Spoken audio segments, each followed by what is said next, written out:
I love her. Ramona has been consistent this entire season and the entire time she's been on The Real Housewives of New York.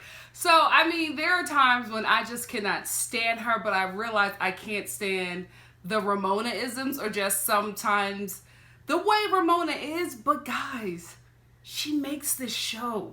You know what I mean? Like, she makes it watchable. She worked my nerves this entire episode.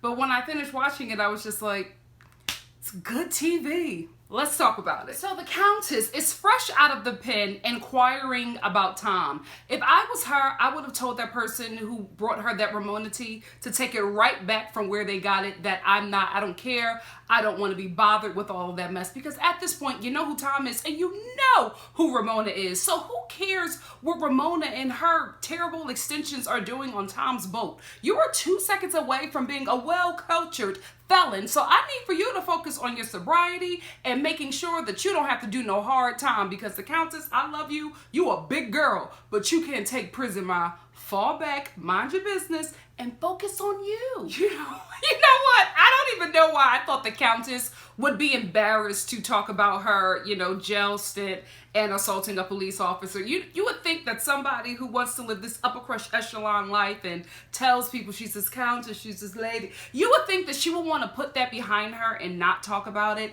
But she is like telling anybody who will listen. She is volunteering so much tea that I had to channel Taylor from The Real Housewives of Beverly Hills and just go, enough!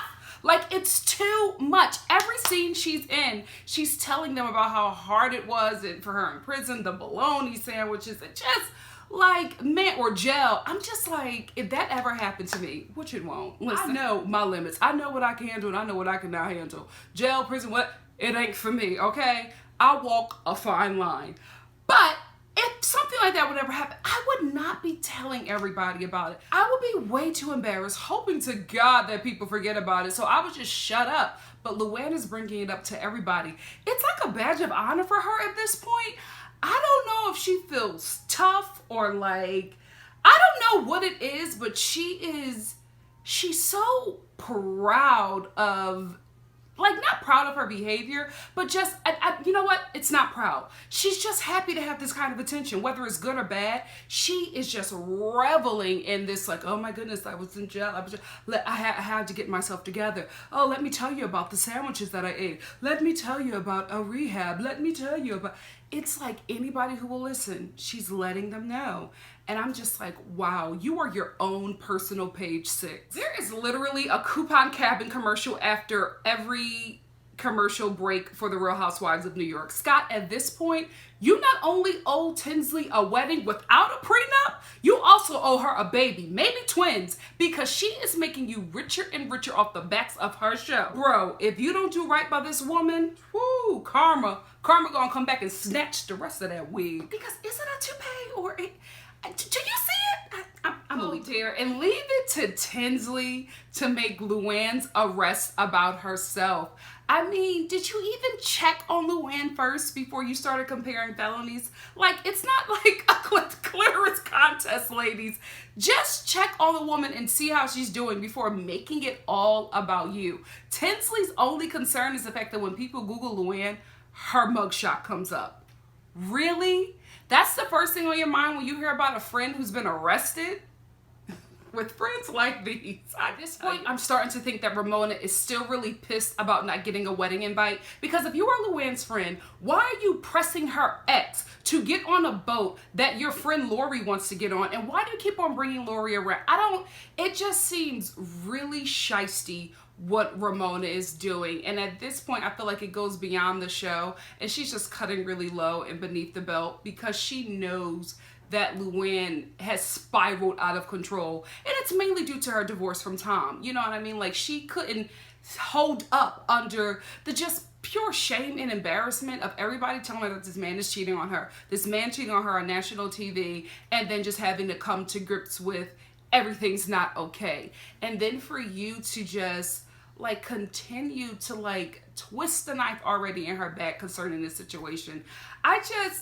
This is the part where I was talking about where she just really got on my nerves because I could not believe that she would do something like that. But then I could believe it because it's Ramona, right? But then whenever Luann tries to like defend herself and say, you know what, if you're my friend, why are you doing this? Ramona continues to bring up not being invited to the wedding. So I'm like, is this all because you didn't get a wedding invite? Are you that pissed? Like, are you that pissed? Are you that pressed? Are you this vengeful? Because if you are this vengeful, then these ladies better watch out. Bethany, watch your back because you are on Ramona's list. And if this is how she gets revenge, sis, you better expect Jason Poppy at Ramona's next dinner party. Child, I wouldn't put it past her. And you know what? No matter how messy Ramona is, I'm always shocked at her inability to apologize. Like, Ramona can't do it.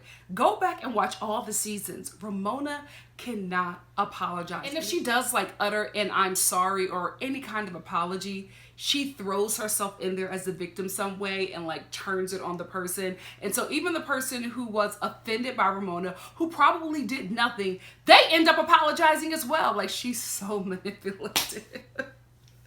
Still love her for this show though. It's good TV. What kind of tongue scraper is Sonja and Bethany using? Because I've seen tongue scrapers. I have a tongue scraper. That looks like a Schick razor. And I was so terrified when they started scraping. I was like, oh my gosh, ladies, calm down.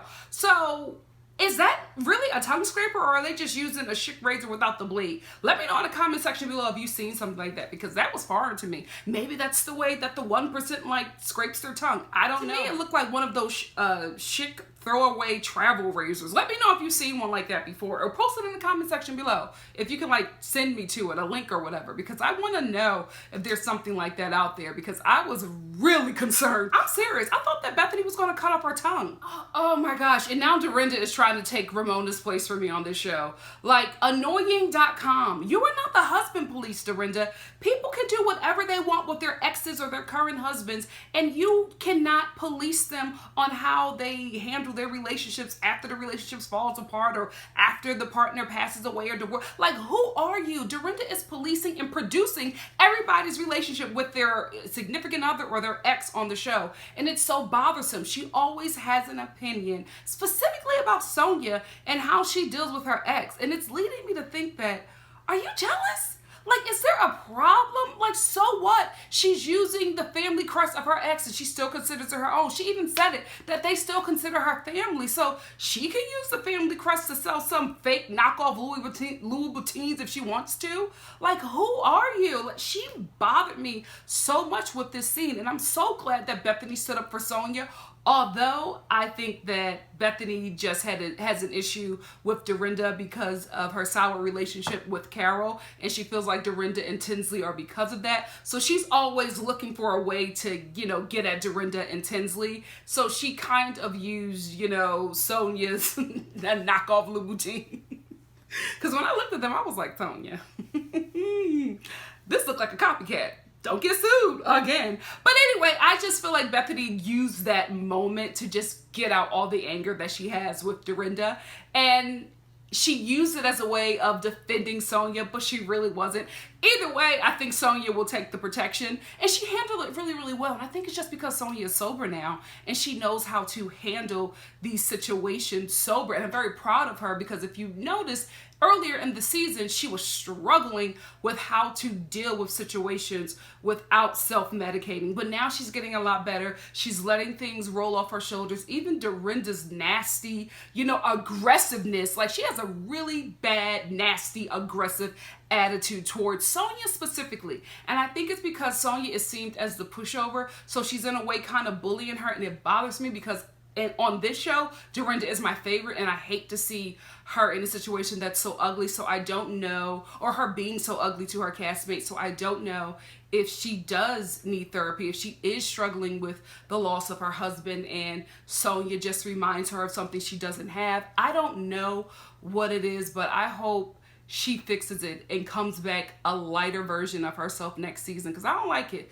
Y'all know that I have reached my limits with Drunk Dorinda, because that was my girl. Drunk Dorinda was hysterical. Now it's getting to the point where it's alarming. And I used to love, Hood Berkshire's Dorinda, but now I'm just like, okay, what's going on?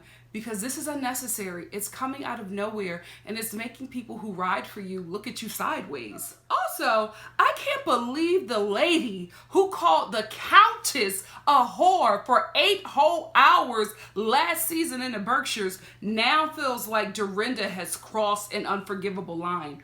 Are you kidding me, Bethany? The things that you have done to these women and they have still accepted you into this group, don't do that. Don't try to pull no cards now to try to get somebody off the show like you did with Jill. Don't do that, because you have been just as worse, if not worse, to these women on this show. So I can't take that from Bethany. I really, really can't. Especially last season. And the Countess held her own with that. She sat there. She looked like such the bigger person, because it wouldn't have been me. I'm going to tell you that right now. Nobody would ever sit in my face and call me any kind of insult for out yelling and screaming, and I just take it. Oh, let me tell you something. She would have got a couple skinny girl bottles across that little skinny forehead, because what you won't do is disrespect me like that, and especially in front of cameras for the world to see. Girl, you got another thing coming. So please, let's not get on your high horse, because honey, there is not a horse low enough. Don't do it. Don't do it. So I'm torn about this picture thing, because I do think that Ramona posted it. And this is what they have to do. I don't know if you guys know this, but this is what they have to do throughout the season. They got to write these blogs. They also have to like self-promote. So her posting this picture on Instagram while they're filming during the season is getting the fans excited and letting them know that they're filming and things are coming up. So she was doing her job. I don't know why Luann was that upset, because you're filming a TV show when you're fresh out of rehab. Like, people are watching you in the restaurant fresh out of rehab with cameras in front of your face. So I don't think it was that big of a deal. I kind of feel like the Countess made it a big deal because she lives for the attention. She lives for the drama. I think that's what it is, because I don't know. I just felt like Ramona was like, okay, I'll delete the picture. I didn't know it was going to be that big of a deal. I think she wanted to say, but she couldn't break the fourth wall. I think she wanted to say, I'm doing the freaking promotion for the show. This is what we all have to do. So what is the problem now? So I don't know. I just felt like Luann kind of blew it out of proportion when Ramona was doing what they have to do for the show. I don't know. What do you guys think? Let me know in the comment section below. Anyway, that's where this episode ends, but don't you go anywhere, because right now I'm putting up the next one. Let's talk about it. Okay, so in the last review, I did say that I feel like the Countess is making a big deal about her being, photographed with the ladies right after her arrest and rehab, right? However, after thinking about it a bit more and watching this episode, I haven't changed my mind, but I have a bit more understanding. After her arrest and going to rehab, which is something that always is good for you in any kind of DUI or kind of drug arrest. It always lets the judge know that you're trying to better yourself. So I don't know if it was court ordered or if her lawyer suggested it. Whatever. When you do stuff like that, it just lets the judge know that I'm trying to do better, so they don't see you as like some harmful citizen, especially if you like refuse rehab and say, no, I'm fine, I'll get it all together. Even if you don't need it, it always looks good to the judge, right? So for her to be photographed with all of those wine glasses, looking like she's living a vida loca right after getting arrested and right after rehab, not looking repentant, because that's what you have to do. If you ever watch any celebrities who go to court, they look totally different than they do like at award shows or just on the street or just like promoting anything. When they looked all glammed and, oh, I'm so wealthy and beautiful, you can't touch me. Then they go to court and they just look very matronly, like they are the greeter at Walmart. And you're just like, who the hell is this? They're trying to show the judge that they're repentant. I'm so sorry for what I did. I'm not wearing makeup. I took out my extensions. I feel bad. It's like a pity party. Like, you have to show the judge that you're turning over a new leaf and you feel really, really bad. So I get that. I have a little bit more understanding about it. I still think that the Countess is milking it. This conversation between Bethany and Dorinda. Bethany is saying she feels some kind of energy. I think that energy that Bethany is feeling is the energy that she's putting out, because she has no issues with Dorinda. She really, really doesn't. Bethany's issue is the fact that Dorinda and Tinsley are in a place with Carol that she was last season and a few seasons prior. So Bethany's just jealous. That's the energy that she's feeling, her own jealous energy. And because she is so tough, she does not want to just finally break down and tell Carol how she really feels, what's going on. Because even when they have these conversations, situations. Bethany still defends herself, and it's like, you don't have to be aggressive with Carol, who has been your ride or die since she got on this show. You know what I mean? So it's Bethany is feeling this energy with Tinsley, and she's feeling this energy with Dorinda, she doesn't like it or whatever. It's you, though. Like, they don't have an issue with you, but whenever there's some kind of issue concerning them two, you blow it out of proportion, you attack them right away. So now they're on the defense with you whenever they see you, because you're coming at them out of nowhere and they don't know why. The core of this whole issue is Carol. Bethany is that kind of tough person. She doesn't know how to say I'm sorry. She doesn't know how to say I love you. She is not delicate with anybody else besides Corinne, her daughter. I don't know the baby's name. Beautiful child, looked just like her father though. So she just doesn't know. She's not a soft person. And so with people like that, you got to take their nastiness for love. And sometimes you get to a point where it's just like, that's not okay. It's not okay, and I'm not going to let you treat me like that. And I think that's where Bethany and Carol are at. It's like, I love you and I want to be your friend, but I'm not going to accept that this is just who you are. So I have to accept you taking digs at me, but that's just who you are, and it really means that you love me. Like, your abusive behavior is really love, and I just have to understand who you are. No, seek help and be a better friend. That's what Bethany needs to do. But I don't know, guys. Is she 50 yet?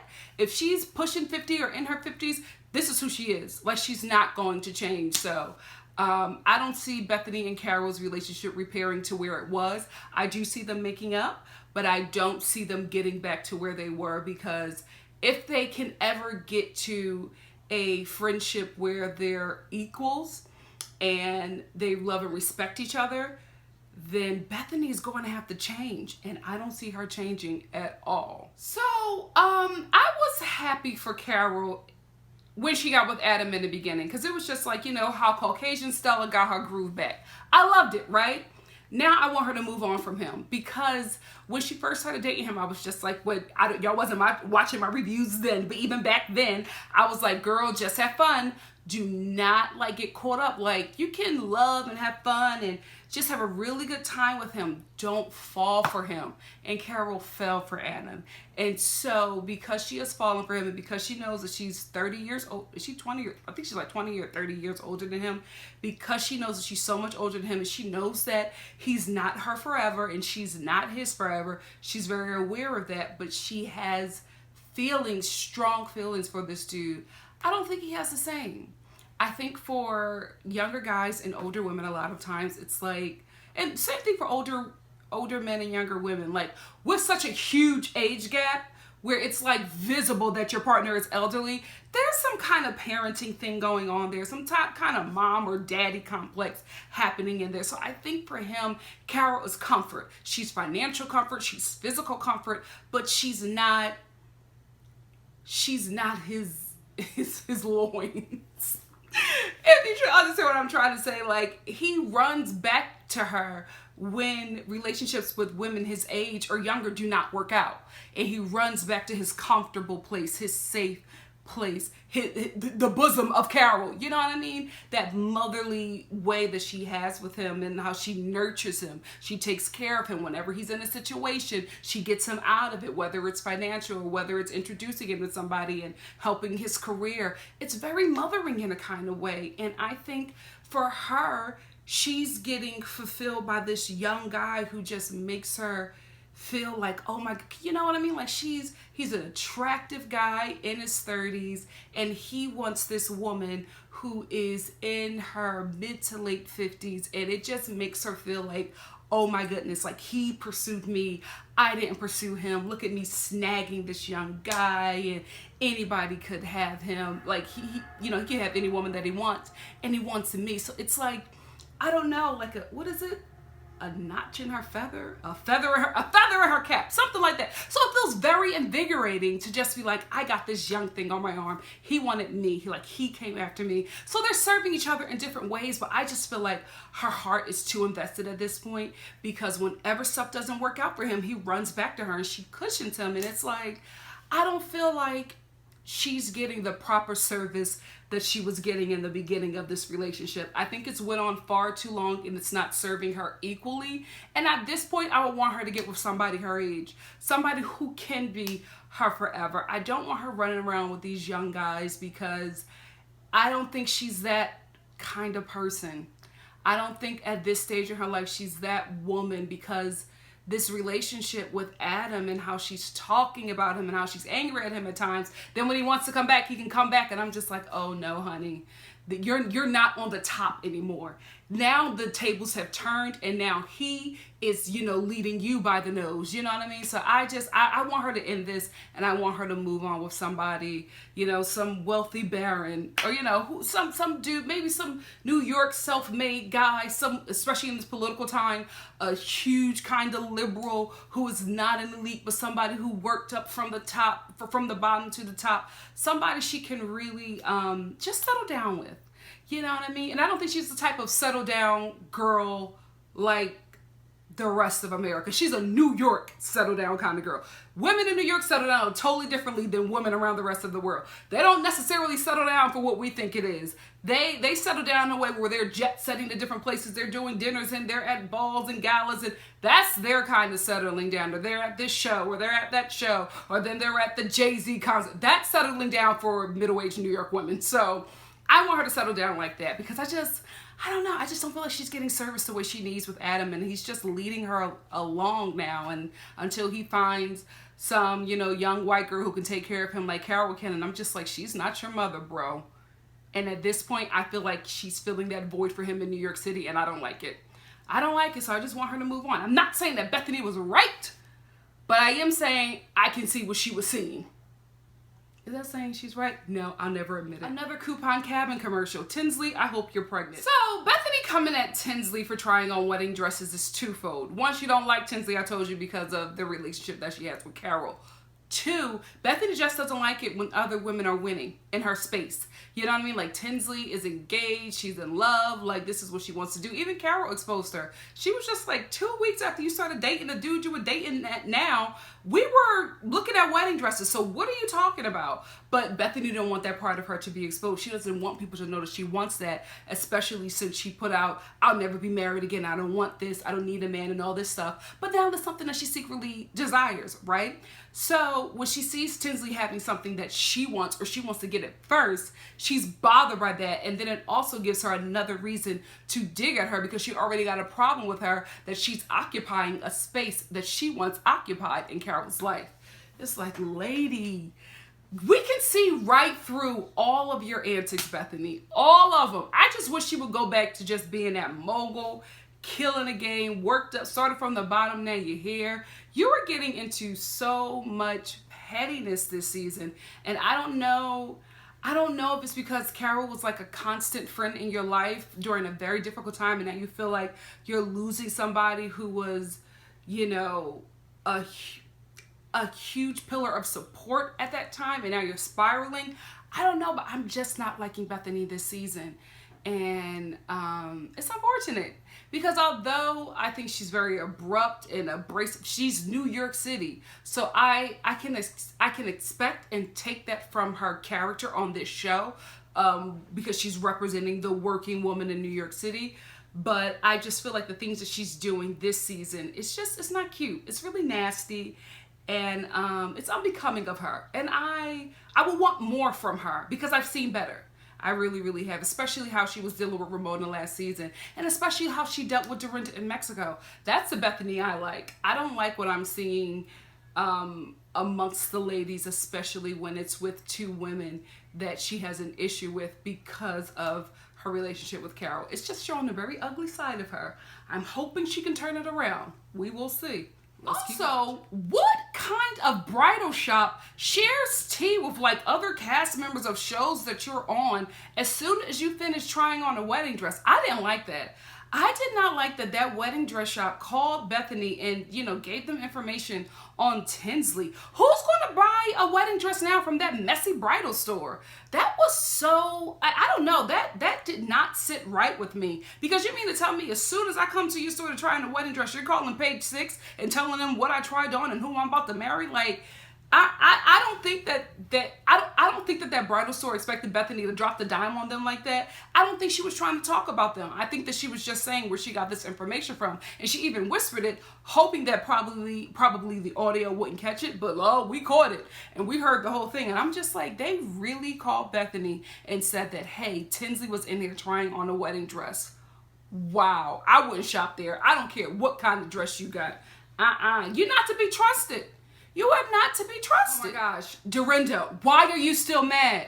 If Sonja's family is, or her ex's family is okay with her wearing their family crest and profiting off of it, I don't know if they're going to be okay with that. Unless she get them some coin. I don't know, but I'm like, why do you care?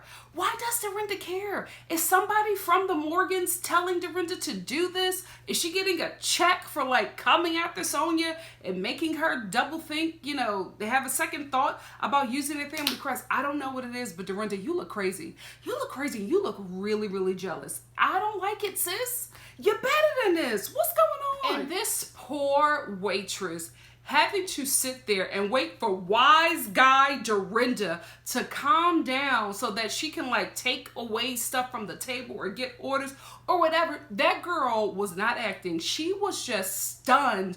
Like, what is going on at this restaurant? These ladies, I don't care who they are on these housewife shows. None of them know how to act at dinner. From Atlanta to New Jersey to New York to Beverly Hills to Orange County. They are a mess at Real Housewives of Potomac. They are a mess at dinners, and they are even worse when they travel internationally. I don't know if production is telling them to turn it up. I don't know what it is, but these ladies have proved that they cannot have dinner together and that they cannot travel outside the country together because it is beyond embarrassing. Nobody should act like that. I mean, the only dinner parties I ever want to go to are Ramona's. That's just because they're messy and they're in closed doors. You know what I mean? I'm not at an open restaurant, a public place dining. I'm at her home getting all the tea on these messy cast members. That's the only thing I want to go to with these ladies. Anything else? Don't invite me to nothing with them housewives in public. I'm too cute. I'm too cute for that mess. I think I was ratchet for a year of my life. And I think that was junior high because I went to school with some bullies. And they thought that they were going to bully me. And I was just like, oh, hell to the no. You got to bully. I'm going to show you how to do it. That was the only time I've ever acted like these housewives in public. Other than that, well reformed. You can take me anywhere, darling. Oh my gosh. And even her apology, Dorinda, you could have kept this apology. If I was you, I would have just shut up and just ate my food. You know what I mean? Because she tried to apologize to Sonja after going off at her again about the family crest. And as she's apologizing to her, she's insulting her all over again. So while she's doing this, you know it gives Bethany an opening, who already has an issue with her because of Carol. So Bethany jumps in, and then it becomes this whole argument all over again. And Sonja is just sitting there like, what the hell just happened? And I'm the same way. Like, Sonja, what just happened? I'm confused. This all started over her family crest? Yeah, right. This whole thing is because of Carol. Carol is the factor in all of this drama, and she don't even know it. You know what? I like Sober Luann as well. I really liked her addressing Ramona. She respectfully addressed her. She didn't take any shots at her. She just really told her how she felt. I thought that was, I don't know. I thought it was so off-brand for this show, but I really enjoyed that moment. And then Ramona, being Ramona, like, I was just like, Ramona. Her apology was so over the top and faked, nobody believed it. But I was really surprised and very pleased with Countess Luann. You know what? These women not drinking brings out the best in them. They all should try it, but then we won't have a show. Now, will we? So in talking about Ramona and her non-apologies that nobody believes, can we talk about how Sonja was coming for her in every confessional? Like, every confessional that Sonja has had, she is like always coming for Ramona and, like, you know, her Sonja way, like exposing Ramona's scams, saying who she's sleeping with, like telling the truth about a scene where we all know that Ramona is lying, but we don't know how much. Like, Sonja is just spilling everything. All her confessionals coming from Ramona just makes me more and more excited for the reunion because, baby, I need to see this go down because sober Sonja is locked and loaded and she is ready. Her first target, her first and only target this season, it seems to be, is Ramona. And baby, I'm here for it. So as we come to the end, we're starting to see like this budding relationship with Luann and Carol, and I love that. I feel like this is where they should have started, but because Carol started dating Adam and because the Countess was so stuffy back then, they really couldn't like come to a common place and really start their friendship out of a place of like interest and just wanting to know each other. But Carol has been so loving and sweet to the Countess. When at first, I didn't like how she was like treating her, not to her face, but like talking about the arrest and just really, I felt like she was reveling in her downfall. But something switched in Carol and she is becoming so sweet. Like she's checking in on her and like just being very sincere with her, and I love it. And I love the fact that the Countess is accepting and very receiving of that and not, you know, thinking she's trying to do anything or get anything from that, but she's just receiving it and she's really giving out as well. And I don't know, I like this friendship. In the midst of all this chaos with this cast, this little budding friendship or, you know, civil workplace environment that they're creating between the both of them, I'm for it. I really, really do like it. I thought it was a really sweet moment. And I thought that it was great that they put that scene in the midst of all this chaos in the show. Because this episode ends with, you know, Ramona trying to, again, apologize to the Countess. But it's over the top. It's not real. The Countess is over it. And so is everybody else. That's where that episode ends. But baby, let's talk about this trailer, this preview of this boat trip. I cannot wait for this boat trip. It looks like a complete nightmare. And you know it's gonna be good TV. And then can we talk about Dorinda? You got no skin in this game. I don't know what's going on. I don't know why she said that. I believe she said it to Bethany, but baby, I am here for it. It seems like the remainder of this season is going to be like hot and spicy. And this is just what we need because let's see, it's been a good season thus far, but it's starting to like die down a bit. So now we're going to rev it back up and I'm looking forward to it. And in saying that, I'm really thankful for the Real Housewives of New York and the Real Housewives of Potomac because I feel like they've been giving us stuff that, you know, the other housewife shows just have not been giving us. It seems like the other housewife shows got comfortable and complacent and lazy and, you know, they forgot the formula that really brings us to the show. Potomac in New York, they didn't forget and they are grabbing our attention and I'm very, very thankful for it. Anyway, that's where this ends. I hope you enjoy these reviews, these catch-ups. Like I said in my previous reviews, I'm filming a lot of projects this summer. It's been a busy summer. Normally the industry slows down, but baby, it's picking up for me. Thank you, Jesus. So I've just been, you know, filming some stuff so my reviews have not been current. I will try to get my reviews next week to you. If not that night, the night before, that would be perfect. Please, Bravo, send me these freaking reviews so I can put these up early. Let's work together. Come on, people are checking in. Ain't nobody else doing this show and ain't nobody else getting over 1,000 views. So let's, come on, invest in the kid. Anyway, what I meant to say is I'll get them up to you the next day. So look out for this review either Wednesday night or Thursday morning. If it's not the Thursday morning, I will let you guys know what's going on, probably work or whatever, but I am going to go back to being consistent the later part of next week because my projects will be wrapped by then. But thank you guys for sticking with me. I truly appreciate it, and I will see you next week for the following episode of The Real Housewives of New York. Love you guys.